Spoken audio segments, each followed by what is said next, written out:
हम लोग ने एक्चुअली पानी में करीबन 4 साल पहले काम शुरू किया।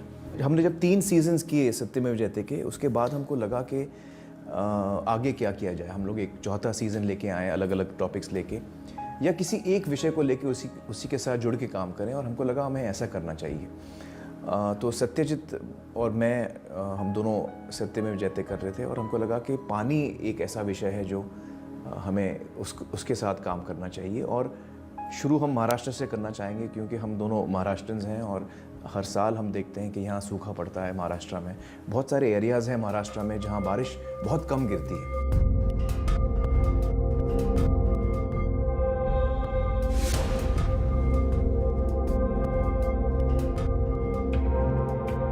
बारिश का पानी जितना गिरता था वो हमें जनवरी तक मिलता था। बाद में पूरा सूखा होता था। काम के लिए सब लोग बाहर गांव जाते थे, खेती नहीं होता था। पानी पीने के लिए पंचायत टैंकर मंगवाती थी। तो ये सोच के हमने शुरू किया पानी फाउंडेशन, और हमारा एम्बिशन ये था, हमारी चाह ये थी कि हम इसको एक बड़े पैमाने पे करने की कोशिश करें। ये सोच के हमने जब रिसर्च किया तो हमें समझ में आया कि हमें जो हल समझ में आया वो है वाटरशेड मैनेजमेंट, कि जो पानी गांव में गिरता है वो उसी जगह पे आप उसको समेटने की कोशिश करें, और कोशिश ये हो कि वो धरती के अंदर हम उसको ग्राउंड वाटर लेवल जो है उसमें धरती के अंदर उसको हम जमा करें, और जो पानी का स्तर जो धरती के नीचे है उसको ऊपर लाने की कोशिश करें, जो अंग्रेज़ी में ग्राउंड वाटर हम बोलते हैं। तो वाटरशेड मैनेजमेंट का बहुत सिंपल मैं आपको एक लाइन में बताता हूँ कि उसकी कोशिश है कि दौड़ते हुए पानी को हम चलना सिखाते हैं, चलते हुए पानी को हम स्थिर होना सिखाते हैं, रुकना सिखाते हैं, और रुके हुए पानी को हम ज़मीन में डालने की कोशिश करते हैं। जब तक ये एक जन आंदोलन नहीं बनेगा तब तक इस समस्या को हम सॉल्व नहीं कर पाएंगे। We need to create a people's movement, और लोगों को इसमें जुड़ना चाहिए, और वही हमारी कोशिश थी। कोई भी संस्था, कोई भी सरकार हर एक गांव में जाके काम करना बहुत मुश्किल हो जाता है, लेकिन हर एक गांव अगर अपना काम खुद कर ले तब ये चीज़ काम जो है बढ़ जाता है और ये चीज़ आसान हो जाती है। तो इस सोच के साथ हमने शुरू किया सत्यमेव जयते वाटर कप। तो हमने क्या किया कि 3 तालुका चुने जो सूखाग्रस्त में आते हैं, एक मराठवाड़ा में, एक विदर्भ में, और एक वेस्टर्न महाराष्ट्र सतारा के एरिया में। तो वहाँ पे 3 जो तालुका हमने चुने, उन तालुकाओं में जितने गांव थे उनको हमने न्योता दिया कि आप आइए, इस प्रतियोगिता में आप भाग लीजिए, इस कंपटीशन में आप भाग लीजिए। कंपटीशन में भाग लेने के लिए गांव को 3 चीज़ें करनी थी। एक तो उन्हें ग्राम सभा बुलानी थी, और उस ग्राम सभा में रेजोल्यूशन पास करना था कि आपका गांव इस कंपटीशन में हिस्सा लेना चाहता है। हम ये इसलिए था क्योंकि हम चाहते थे सारे लोग गांव में जो हैं वो इस डिसीजन में उनका एक पार्टिसिपेशन हो। दूसरा ये कि जब गांव फॉर्म फिल करके वो एंटर होता है तो उन्हें 5 लोगों को भेजना है हमारे पास, और हम उन 5 लोगों को ट्रेन करते हैं। 4 दिन का हमारा ट्रेनिंग कोर्स है। तो इसमें टेक्निकल ट्रेनिंग भी होती है और सोशल ट्रेनिंग भी होती है, क्योंकि ये 5 लोग जो समझ जाते हैं, इनको गांव वापस जाके फिर पूरे गांव को लीड करना है इस काम में। गाँव वालों को कहाँ कौन से स्ट्रक्चर हो सकते हैं ये हमने समझा दिया। उसके बाद ये गाँव सत्यमेव जयते वाटर कप स्पर्धा में शामिल हो गया। 5 लोग प्रशिक्षण के लिए आए। प्रशिक्षण लेने के बाद ये पूरे प्रशिक्षणार्थी गांव में गए, गांव वालों को समझा दिया कि अगर हम श्रमदान करेंगे पानी का प्रॉब्लम सॉल्व हो सकता है। उसके बाद पूरी हमारी पानी फाउंडेशन की जो टीम है वो टीम गांव में गई। हाँ, गांव वालों के साथ मीटिंग ली, बहुत सारे कॉर्नर मीटिंग भी लिया, घर घर में गए, श्रमदान के बारे में समझा दिया, छोटी छोटी फिल्म्स दिखाए। हमारे सरपंच ने पानी फाउंडेशन की ट्रेनिंग के लिए 5 सदस्यों की एक टीम को अनपटवारी भेजा था, जहां हमें सिखाया गया कि बारिश के पानी को कैसे रोका जाए और कैसे बचाया जाए। हम सुबह 5 बजे उठ के ट्रेनिंग में जाते थे। उसके बाद गांव ने इतना अच्छा काम किया, श्रमदान को बहुत सारे लोग जुड़ रहे थे, बहुत सारी संस्थाएं जुड़ रही थी, गांव अच्छा काम कर रहा है। उसके वजह से गवर्नमेंट पॉलिटिशियंस भी गांव में आ रहे थे और हर तरह की मदद की कोशिश कर रहे थे, और ये सभी का इम्पैक्ट 45 डेज़ में दिखने को मिला। जो हमारी स्पर्धा 45 डेज़ की रहती है और इसका इम्पैक्ट इतना अच्छा हुआ कि गांव ने इतना अच्छा काम किया कि पहले साल सत्यमेव जयते वाटर कप स्पर्धा में गांव पूरे स्टेट में फर्स्ट आ गया।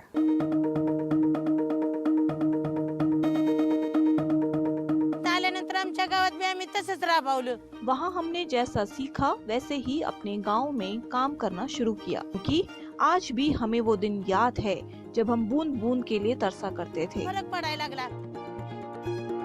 पाऊस पडला त्यामुळे आम्हाला महिलाओं ने सबसे पहले श्रमदान के लिए हामी भरी, जिसके बाद धीरे धीरे पूरा गांव साथ आया। बारिश आने पर पूरा गांव पानी से भर गया।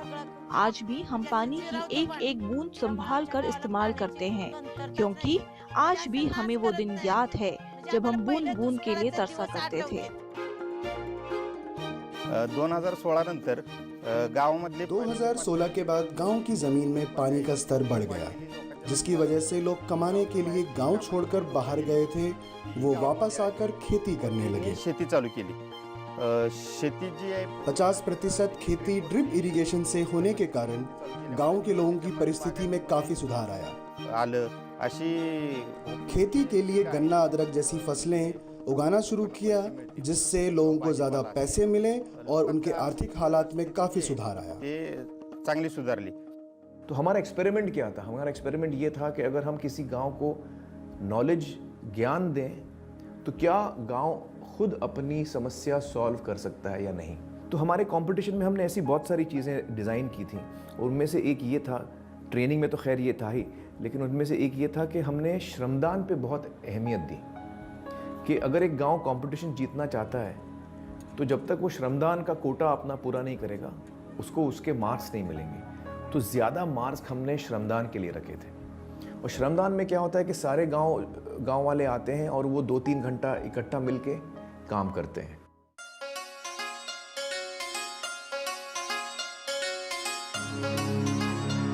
वाटर का लेवल बढ़ने के कारण जो मोटर मेरा ही खुद का 10 मिनट भी नहीं चलता था, वो कम से कम अभी 12 घंटा चल रहा है। इतना पानी आने की वजह से हमने अभी एक्सपोर्ट क्वालिटी का बैंगन निकलता है, मैं टमाटर निकलता है, मिर्ची निकलता है, और सब मेरा एक्सपोर्ट होता है माल। उसके वजह से मेरे को अभी एक साल में कम से कम 30 लाख तो खेती में से आता है। ये सब बदलाव पानी की वजह से हुआ है। अभी 1000-1500 ऐसे गांव हैं जिनका पूरा टैंकर बंद हो गया है, यानी ड्रिंकिंग वाटर और एग्रीकल्चर वाटर दोनों का प्रॉब्लम सॉल्व हो गया है। तो ये होने के बाद अभी इस साल से हम थोड़ा इसका ढांचा बदल रहे हैं, और इस साल से हम वाटर कप 2 चालू कर रहे हैं। उसमें क्या है, जो गांव अच्छे हुए हैं उनको हमने सिलेक्ट किया है। 1100 गांव ऐसे हैं जिनको हम सिर्फ अभी कॉन्सेंट्रेट करेंगे। ये स्पर्धा हमारी सिर्फ 1100 गांव को होगी जिन्होंने अपना पानी का प्रॉब्लम सॉल्व किया है। उसमें 4 चीज़ों पे हम ध्यान देंगे। एक है ग्रास, गवत, हाँ। दूसरा है अपनी ज़मीन का ऑर्गेनिक कंटेंट बढ़ाने का।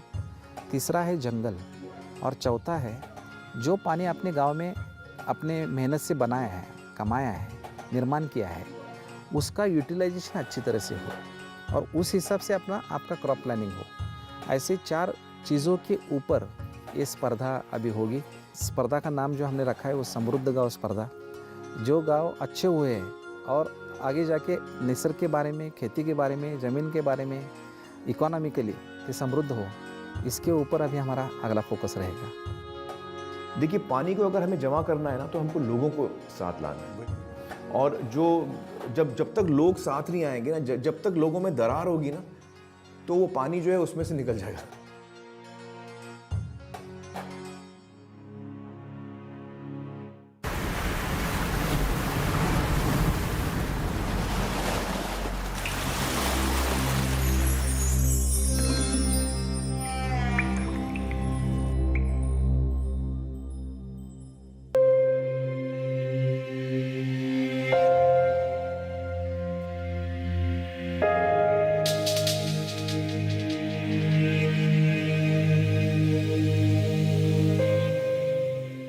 India has access to only 4% of विश्व की 17% आबादी वाले भारत की सिर्फ 4% जल निकायों तक पहुंच है।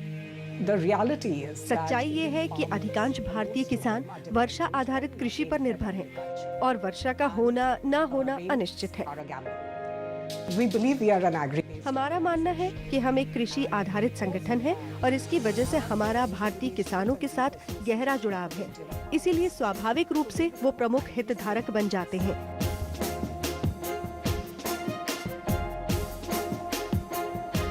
हमारा मानना है कि किसी चिंता या मुद्दे के उत्पन्न होने के कारण उद्योगों पर भी असर पड़ेगा। What can be done? इसीलिए आईटीसी ने कड़ी मेहनत के साथ काम किया है। And therefore ITC what a positive. Sir हम पहले जागरूक नहीं थे बिल्कुल भी। यहाँ पहले बंजर ही बंजर था, पानी की बिल्कुल भी आवक नहीं थी, पीने का पानी की भी कोई समस्या थी सर। मैं 2014 में सरपंच बना। जी सरपंच बना तो उस टाइम पे मैं जब गांव में गया तो सबसे पहले मेरे सामने पीने के पानी की समस्या गांव के बीच में थी। लोगों के जाता था तो किसी मोटर बोरिंग में पानी देखता था तो किसी के पानी नहीं था, कुएं सूख गए थे। मैंने टैंकर लगाकर टैंकरों से पेयजल की सप्लाई इनको की। उसी दौरान गांव के रामेश्वर जी मीणा मेरे पास गए, एक दो आदमी और इनके साथ गए। उन्होंने कहा कि साहब हरनाम में एक सर्वमंगलम संस्थान है आईटीसी सुनहरा कल, जो वो वहाँ पर इस तरह का कार्यक्रम उनका चल रहा है, अपन भी आप हमें अनुमति दे दो। तो हम भी हमारे गांव का जो चरागाह और सिवाचक भूमि है उस पर एक वृक्षारोपण और पानी को रोकने का और रोजगार का साधन अपन को तैयार करना है, तो आप हमें एनओसी दो। तो मैंने इनकी बात सुनी, सुनने के बाद इनसे चर्चा विमर्श किया तो मैंने तुरंत हाँ किया। ये आए हमारे से मिले, हमने संस्था बनाई। संस्था में हमारे को कुछ सिखाया, भाई ऐसे करके इकट्ठा हो, कमेटी बनाओ। कमेटी बनाने के बाद में हमारे से जुड़े रहे, हम भी इनसे जुड़े रहे, कंधे से कंधा मिला के। फिर इन्होंने हमारी तरफ नाड़ियाँ बनवाई। कुछ तो हमने श्रमदान किया गाँव वालों ने, कुछ सरकार की तरफ से, आईटीसी की तरफ से आया सर हमारे। We are in 44 districts. हम 16 राज्यों के 44 जिलों में हैं। इसीलिए इस क्षेत्र में हमारा काम लगभग 11 लाख एकड़ भूमि पर हुआ है।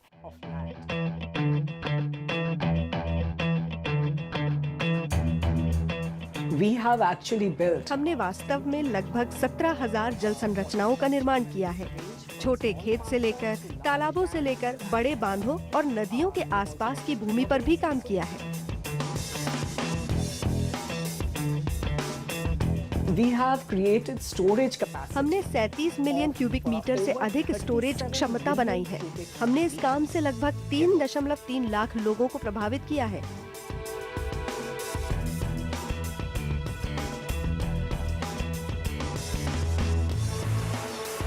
तो धीरे धीरे ये बनने के बाद में इसमें कुछ पानी रुकने लगा, वाटर लेवल ऊपर बढ़ता गया, हमारी इनकम भी बढ़ती गई सर। साथ का साथ गांव का भी विकास हुआ। आईटीसी की केवल जन संरक्षण और प्रबंधन के क्षेत्र में 42 साझेदारियां हैं और ये साझेदारी सरकारी निकायों जैसे नाबार्ड तथा एकीकृत जल संस्थान आदि के साथ है। इसीलिए हमारे पास बड़े पैमाने पर भागीदारी है।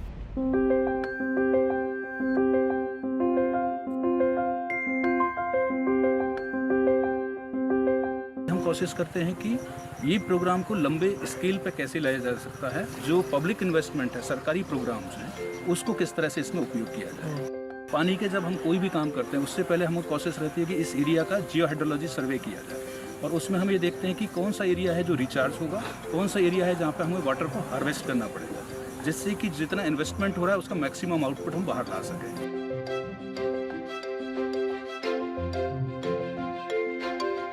आज जो बड़ा इश्यू है पानी को लेके वो है कि रिसोर्सेज तो क्रिएट हो रहे हैं, लेकिन रिसोर्स को मैनेज कैसे किया जाए।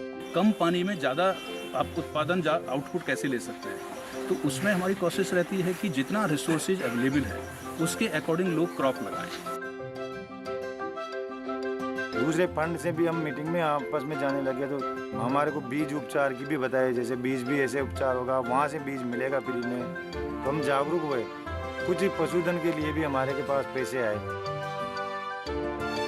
ये बनने के बाद हमारे को इतना फायदा हो गया जो सभी का कुआं लगभग 10 और 15 फीट के बीच में ऊपर आ गई। जो बंजर पड़ी हुई थी जिनमें मेड़बंदी की उनमें अभी काश्त कर रहे हैं, गेहूँ कर रहे हैं उस ज़मीन में। हम बाहर जाते थे मजदूरी करने, अभी बाहर नहीं जा रहे हैं हम, क्योंकि हमारे पास पर्याप्त पानी है। तो खेती है 2-2.5 बीघा 3 बीघा, उनमें करके खा रहे हैं हम।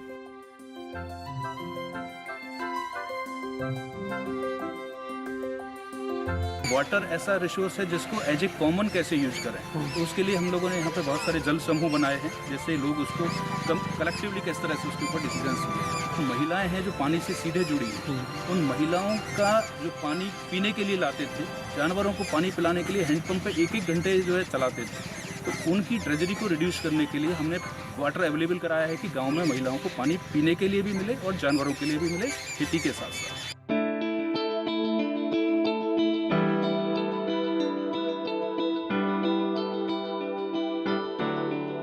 पहले मैं घर का ही काम करती थी, कुछ भी नहीं करती थी। मेरी मतलब शादी के बाद में और मैं इस 1 साल पहले मैंने इस समूह के बारे में सुना था, तो मैंने 11 महिलाओं को अपने साथ लेकर और एक समूह श्री गणेशाई समूह अपने हिसाब से खुद नहीं खोला। पहले हमारे घर में सब पूरे गांव में जानवर है, तो हमें पानी के लिए बहुत दूर जाना पड़ता था, 2 किलोमीटर भी चले जाए तो चले जाए। और फिर अब ये मतलब हमारे बन गया, इसकी वजह से हमें पानी जानवरों को यहीं से मिल जाता है।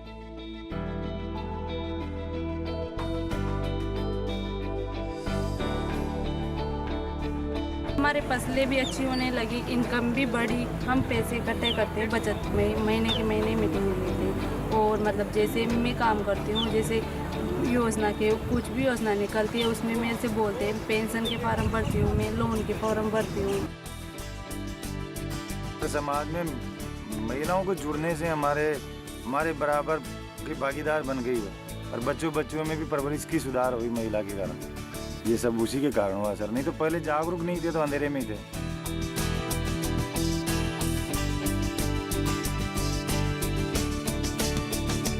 इसने पर्यावरण को सकारात्मक रूप से प्रभावित किया है, लोगों और उनकी आजीविका को भी बहुत सकारात्मक रूप से प्रभावित किया है।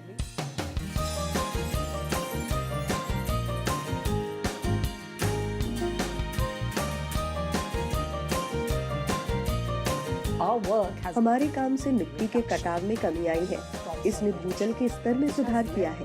और तीसरे भाग के अध्ययन से ये ज्ञात होता है कि ये हमारे जलग्रहण क्षेत्र है। भूजल में भी 40% की वृद्धि हुई है।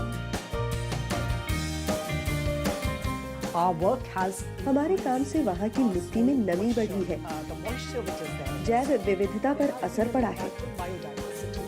जो किसान कम पानी की उपलब्धता की वजह से केवल 1 फसल लगा रहे थे, वो अब 2 फसलें और कभी-कभी 3 फसलें लगा सकते हैं। तो 3 फसलें लगाना एक बड़ा प्रभाव है।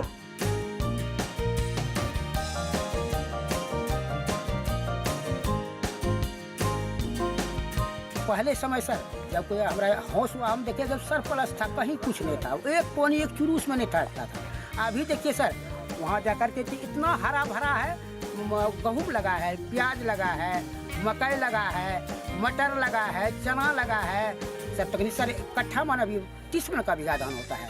हर चीज फसल अच्छा होता है। The income has gone up by 250%.